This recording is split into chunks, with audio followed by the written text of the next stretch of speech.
Some of you will know Ha-Joon Chang from his writings, the books that he's developed. I've given up on little red books. So if I am going to throw any books about the House of Commons chamber, it'll be a little blue book that Ha-Joon Chang has actually written. Ha-Joon Chang was born in South Korea and came to the UK as a graduate student at the Faculty of Economics and Politics at the University of Cambridge in 1986.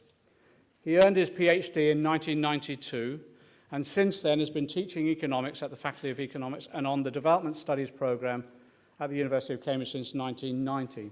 As I say, he's the author of several widely discussed policy books, and in 2013, he was ranked as one of the top 20 world thinkers by Prospect magazine. He served as a consultant, listen to this, the World Bank, the Asian Development Bank, the European Investment Bank, as well as, yes, Oxfam and various United Nations agencies. He regularly travels all over the world to give lectures like this one today, so it's just an absolute privilege to have him speak to us today. Ha-Joon Chang.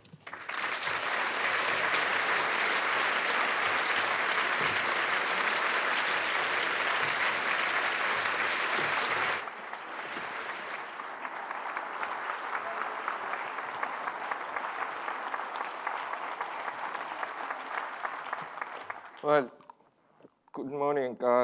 Well, thank you, John, for that very generous introduction. You know, as some people who might have seen me give a speech in the Shadow Chancellor's the economic seminars in Norwich, I don't normally go around in suit and tie. But today I thought, you know, I shouldn't add to this reputation of Labour Party as party of the improperly dressed. So I made a special effort to dress nicely, so please take that into account. Well, okay, no, not yet.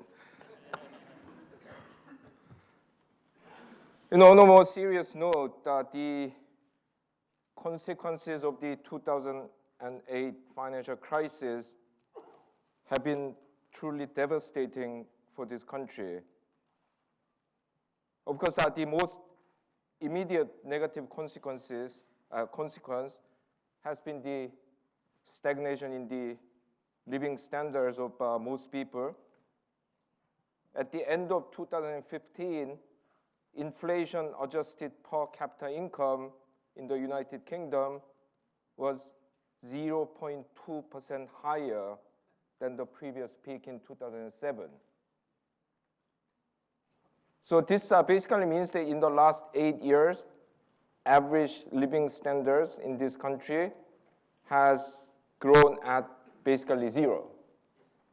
Well, if you want to be pedantic, it has grown at the rate of 0.025% per year. Now, how pathetic this record can be seen by recalling that, you know, Japan had this two so-called lost decades. I mean, they had this huge financial bubble, real estate bubble in the 1980s, which burst in the early 1990s, and it has basically not done very well since then. So people talk about two lost decades of the Japanese economy between 1990 and 2010. During that period, per capita income in Japan grew at 1% per year.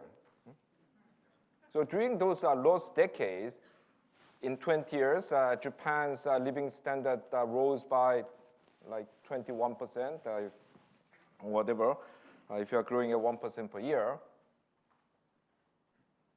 And if you call that a lost decade, I don't know what adjective I can use for Britain. It's that serious. And also, we are here talking about the average. You know, given that the gains from the recovery have been concentrated in the top income groups, and that welfare spending going to the worst of groups have been cut, the majority of people in this country now have lower living standards than 8 years ago. But I say there are even more serious negative consequences. I think that one of those was the Tories' success in reframing the crisis from a financial crisis into a fiscal one. And this is the reason, I think, that why Labour Party lost the last election. Most of the increase in deficit after 2008 was basically due to the financial crisis. It vastly reduced tax revenue, and it increased in cyclical welfare spending like unemployment benefit and income support for poor people. But somehow the Tories managed to convince many people that this deficit was basically due to overspending on welfare by the former Labour government. There's no evidence for that. Now, this reframing has, however, allowed the Tories to do a number of very significant things. First of all, it has enabled them to reduce the size of the welfare state, something that even Margaret Thatcher didn't quite manage. She cut a lot, but still the welfare state, when she left office, was only marginally smaller than what it was when she came to power. But this government has done that. Moreover, this reframing has enabled the Tories to undermine the principle of solidarity that is at the heart of the universal welfare state through their divide and rule tactics. So they single out a group each time, people with extra bedroom, disabled people. They are relatively small, they concentrate their attack on them, while the rest of the population say, well, I escaped from these cuts this time around, but then next week, next month, it's you.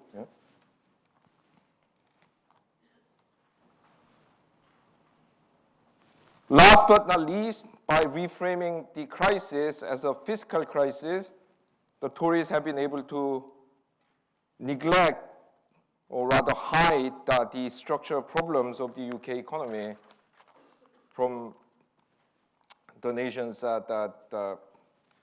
citizens. Well, of course, right after the crisis, even while they were trying to redefine the financial crisis as a fiscal crisis, the Tories could not completely deny that it was the overdevelopment of the financial sector that caused the crisis. So even for a while, even George Osborne, the Chancellor, talked about the march of the makers. So he said, yes, our manufacturing sector needs to be revived and so on. But very soon, his government ditched the idea of rebalancing the economy and went back to the familiar old strategy of economic growth through asset bubbles. So quantitative easing, help to buy.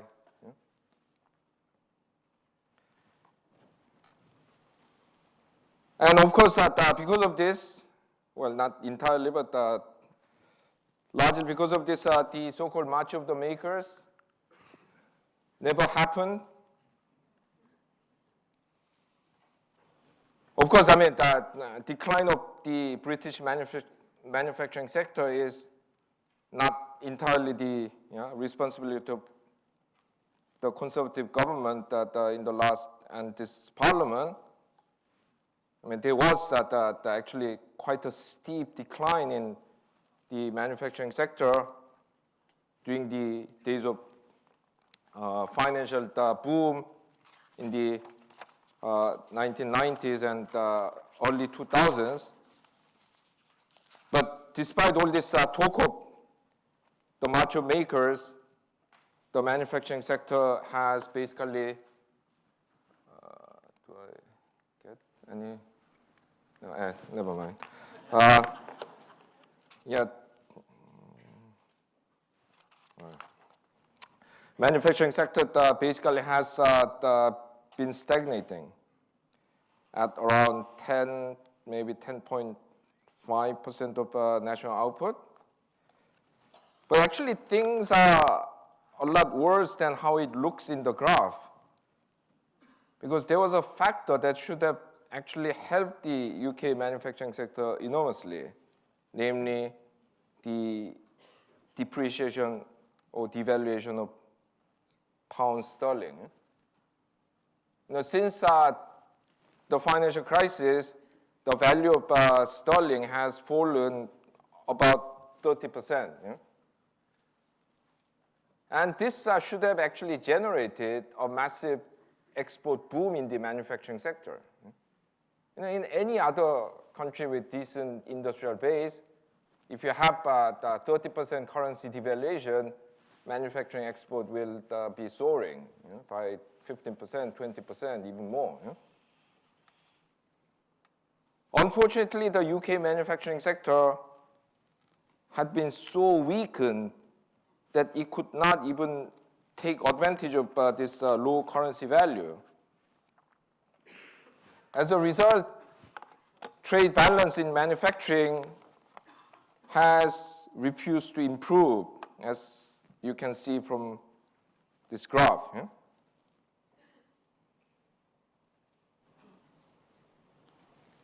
The weakness of the manufacturing sector is what is behind the other deficit that few people talk about, well, except for William Keegan in The Observer and Larry Elliott in The Guardian. Few people even talk about the other more serious deficit, which is the current account deficit. Current account deficit is the difference between what a country has earned from the rest of the world through international trade, investment income, worker remittances, and what it pays the rest of the world for those things. So it's in the kind of popular expression, the indicator of whether you are able to pay your way in this the world. And on that score, the British economy has performed shockingly badly. As of the end of 2015, Britain's current account deficit stood at the equivalent of 5.2% of GDP, national output. This is unprecedented. In the past, there were only 2 occasions when current account deficit came even close to this level. As you can see, there were 2 big dips. The first was at 1974, when the deficit was 3.9% of GDP. This was the consequence of the first oil shock. The second was in 1989, when the current account deficit stood at 4.4% of GDP. And this was during the so-called Lawson boom. Nigel Lawson just pumped in the money, blew asset bubble, and it all went south. But for a while it looked really great. But note that at least at that time, even though it was not sustainable, there was a boom. When you have a boom, people import a lot of things from abroad. It often leads to increase in current account deficit. Today we have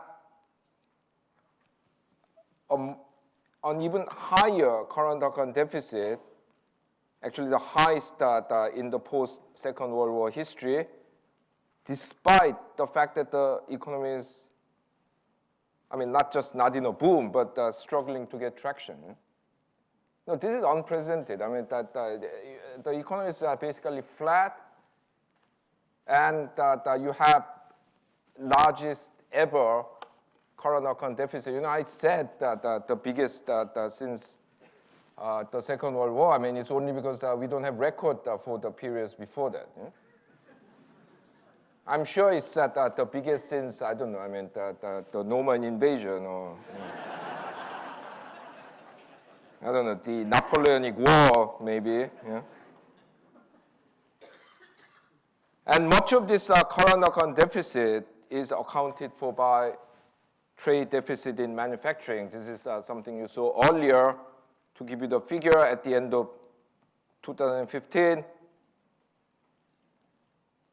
trade deficit in manufacturing stood at 3.5% of GDP. So you can say that, you know, that this is the large bulk of this country's the current account deficit problem. Now, when you point out these things, that, you know, Britain's current economic problems, owe, I mean, not entirely, but hugely to the weakness of the manufacturing sector, the usual response is, oh, no need to worry, you know, yes, we may not be number one like when we were in the 19th century, but it's still 7th or 8th, depending on which statistics that you look at.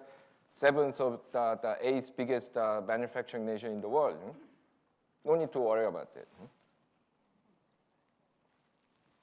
Well, let me tell you, I mean, Britain ranks at 7th or 8th only because it has large population. If you look at per capita output of manufacturing, which is a more accurate indicator of how strong a country's manufacturing sector is, it ranks somewhere between the 20th and the 25th. Yeah? Lower than even countries like Luxembourg and Iceland. So saying that we don't need to worry about the British manufacturing because the country is still 7th or 8th largest producer of manufacturing is a bit like saying, oh, this family of, I don't know, 7 people all kind of, you know, working at extremely low wages, don't need to worry about this finance because it's the total income is bigger than this other family, which has 2 people who are all lawyers and doctors. Eh? You know, this is the most ridiculous argument I've ever heard. You know?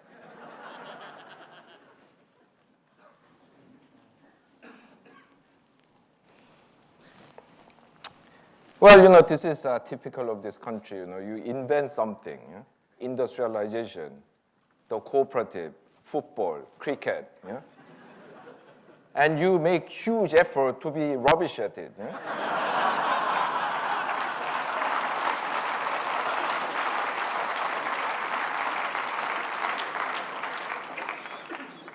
You know, declaration about the conflict of interest, I still do not have a British passport. So this is an advice from a foreigner, yeah? One of those dreaded immigrants. Yeah. Well, another common argument against those who worry about the state of UK manufacturing, like myself, is, oh, we now live in post-industrial knowledge economy. Making things is so yesterday, you know. That's something that all these stupid people in China and so on should be doing. Yeah? We should be specializing in finance and engineering and design.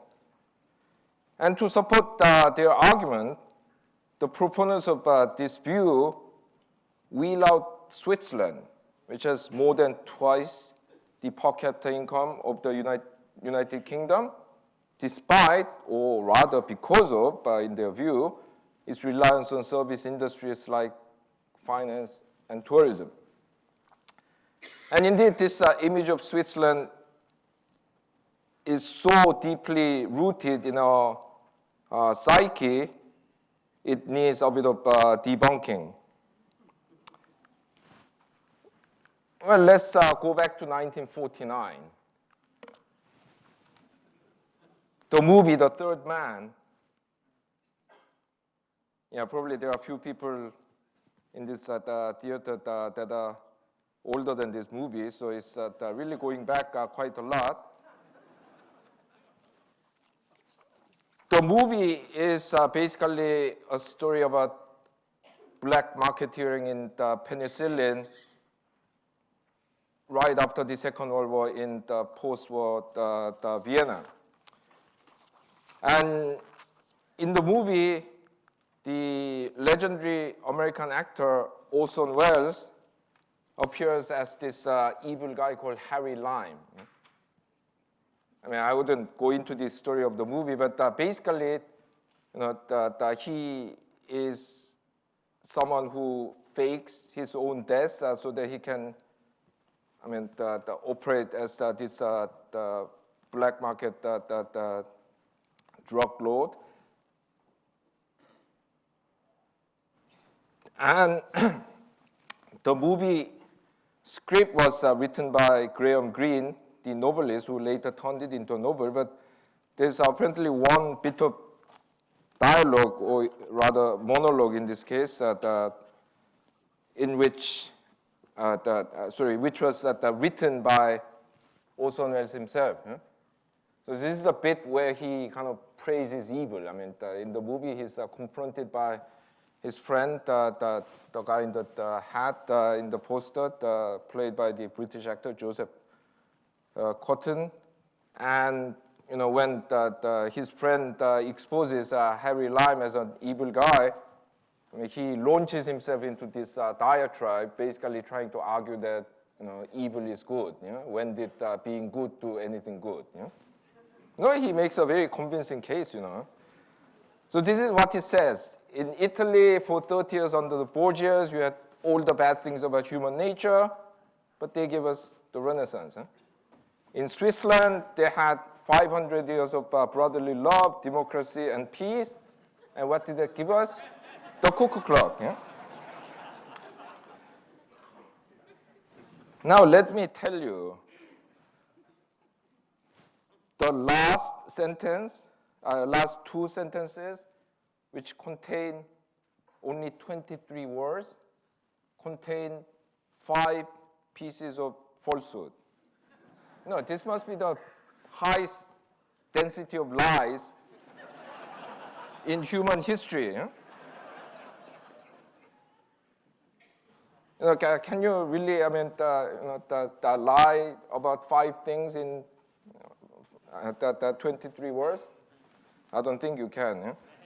So let me explain where the lies are. I feel a bit like David Mitchell in the Unbelievable Truth game. So first, 500 years of democracy. Well, I don't know about other people, but I don't call a country where half the population cannot vote a democracy. Switzerland gave vote to women only in 1971. No, actually, later than that, because there were 2 rogue cantons which refused to give women votes in local elections until 1989 and 1991. Yeah? So Switzerland became the full democracy in 1991. 500 years. Yeah? Well, from Orson Welles' point of view, is minus 46 years of democracy, because he was saying that in 1949. 500 years of peace, not quite true. They had a few spats with their neighbors, Swabia, which is one of the sort of pre-reunification German states, and France. 500 years of brotherly love. I'm sorry, that's not true either. Because they had no less than 4 civil wars in the 2 centuries, in the 17th, between the 17th and the 19th century. And the cuckoo clock was not invented in Switzerland.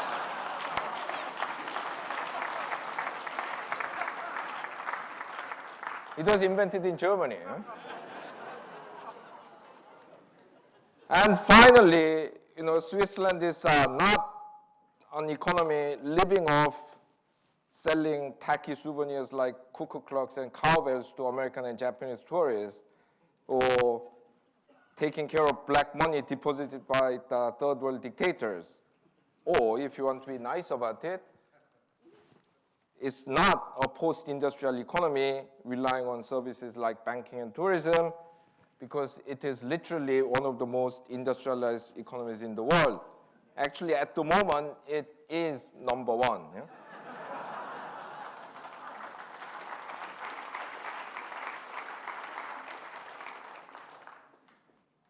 It produces 86% more manufacturing output than the United States, nearly 3 times, 2.8 times, to be more precise, than the UK, and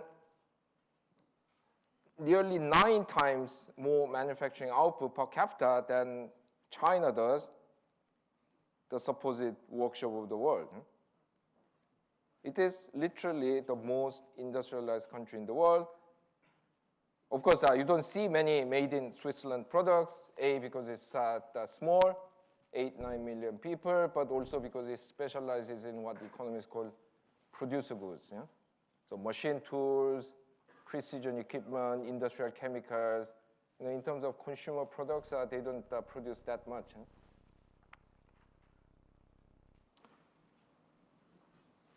It is also interesting to note that Singapore, which is another country that is frequently cited as a case of service-based prosperity, is at the moment, the 2nd most industrialized country in the world.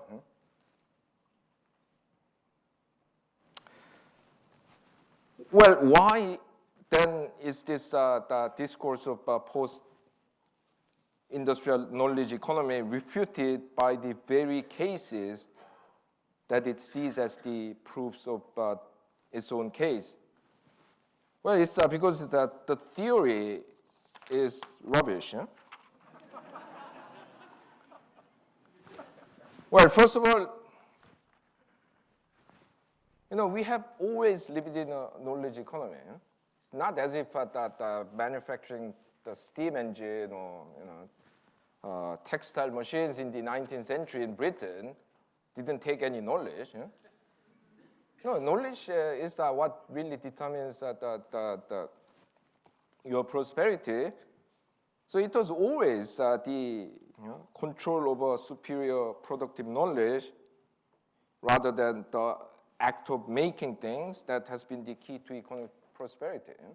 So we are not living in a new era. Yeah? Secondly, many knowledge-intensive services like research, engineering, design that are supposed to be new have actually already been there. Yeah? It's just that they used to be performed by the manufacturing companies themselves in-house. Yeah? It's only because that in the last 2-3 decades they have, for various good and bad reasons, started spinning off these companies, or started outsourcing some of these services, that it looks like now we are doing a lot more research, design, engineering. No, I mean, a lot of these were already being done. Yeah? So what has changed is the boundary of the companies rather than the real nature of the real activities. Huh?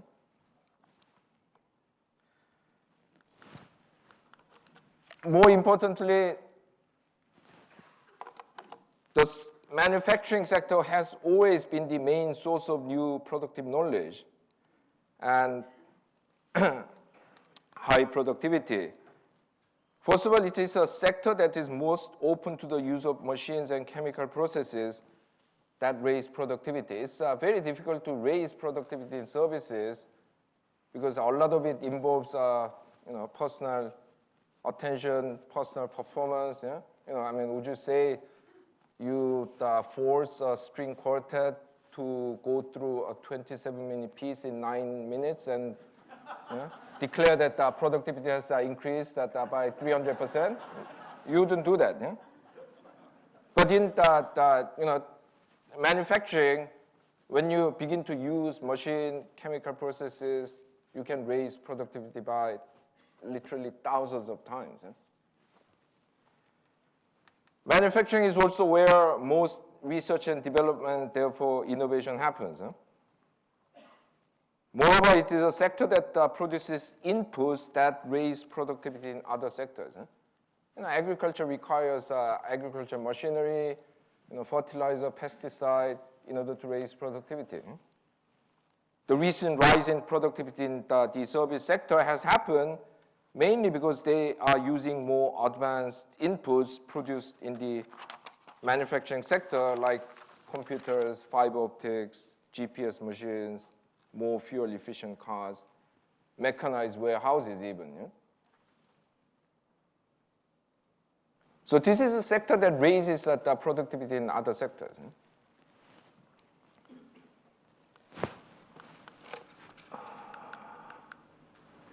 Well, last but not least, all of those supposedly knowledge-intensive services like finance, design, engineering, they sell mostly to manufacturing firms, so their success depends on manufacturing, success of the manufacturing sector.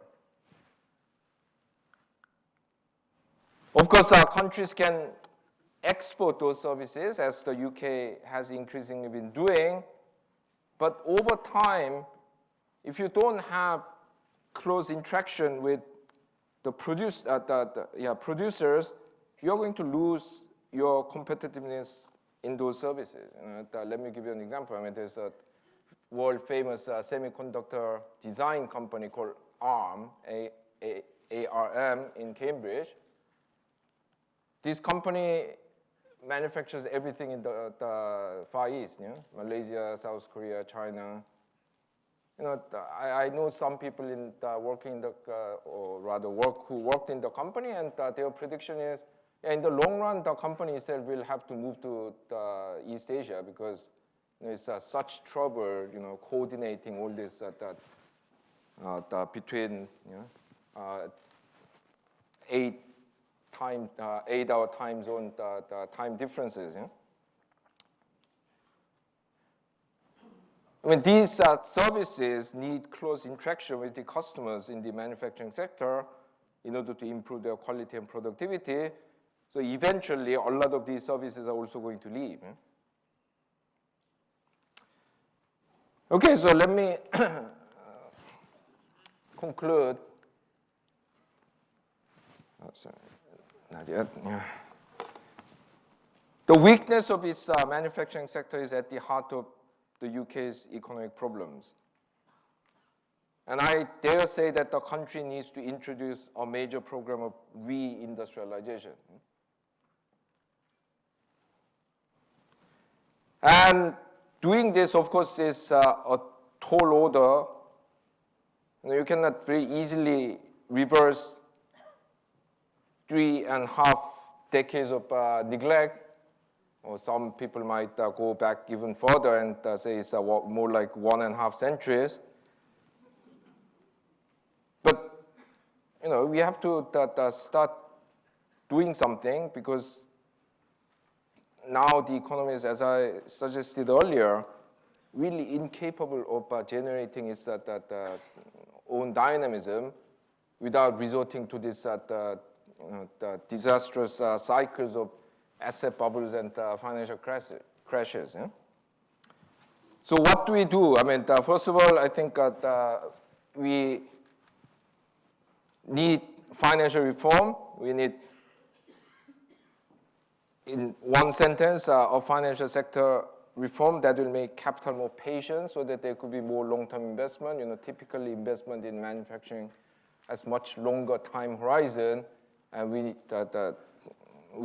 to do something about it. Actually, John, earlier in his speech, set out quite a number of important policy proposals to deal with this problem, so I shan't go into it, and I noticed that there's a breakout session on the financial sector, how to build a financial sector that is fit for purpose.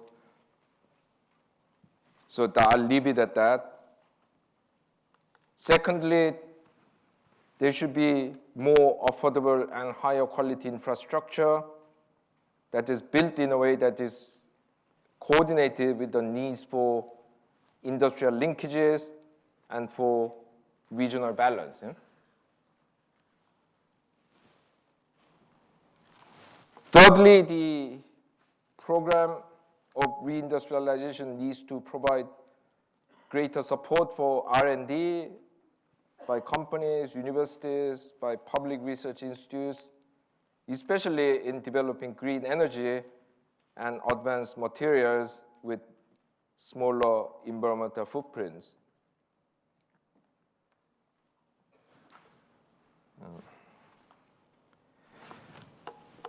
Last but not least, I would argue that this program has to provide the workers with not just better education and training, but also a better welfare state. A lot of people will find this a bit counterintuitive, because the sort of standard propaganda is that if you have a generous welfare state, people become lazy, they don't work hard. Yeah? But actually, well, that may be true at very low level of development. Yeah? But at the level of development at which Britain is, this is, not the case. You are now competing in industries where you need continuous innovation, rapid corporate or even national restructuring.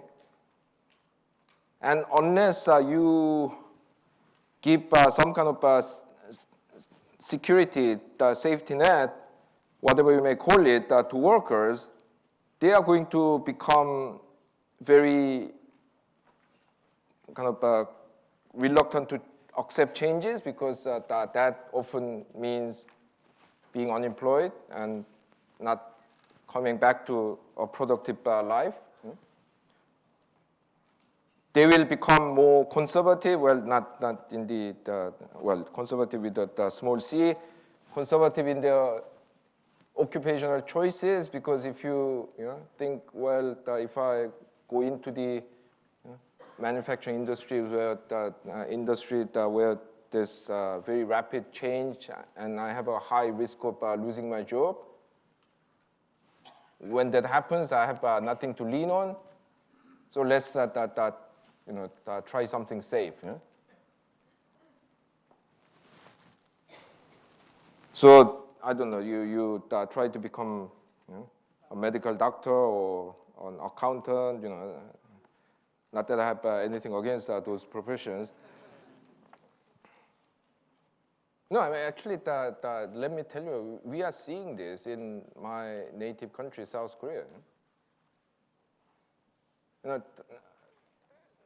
We had this kind of company-level employment guarantees until the 1990s, but with the reforms since the late 1990s, we've got rid of all those. We reduced protection given to small companies and small shops, and the welfare state is still the second smallest in the OECD, barely accounting for 10% of GDP, when the welfare state in this country is at over 20%. These youngsters are scared. So if they have half a brain, they all want to become medical doctor or lawyer, or something safe. And now we don't have good people in engineering, science. So the message I'm trying to give you here is best summarized in the last line, which used to be one of the famous slogans of the Swedish Social Democratic Party. which goes secure people there. People need security to be daring. Can you imagine? I mean, if you don't have a brake in your car, however good you are driving, you wouldn't dare to drive at more than 20 miles an hour. It's only because you have the brake, you have the airbag, side impact bar, whatever, that you can drive at 70, 80 miles. It's like that. You need those brakes for cars or safety nets for trapeze artists if you want people to do these daring, innovative things. So rebuilding the welfare state is actually part of this reindustrialization program that I'm trying to advocate. Okay, let me finish there. Thank you very much.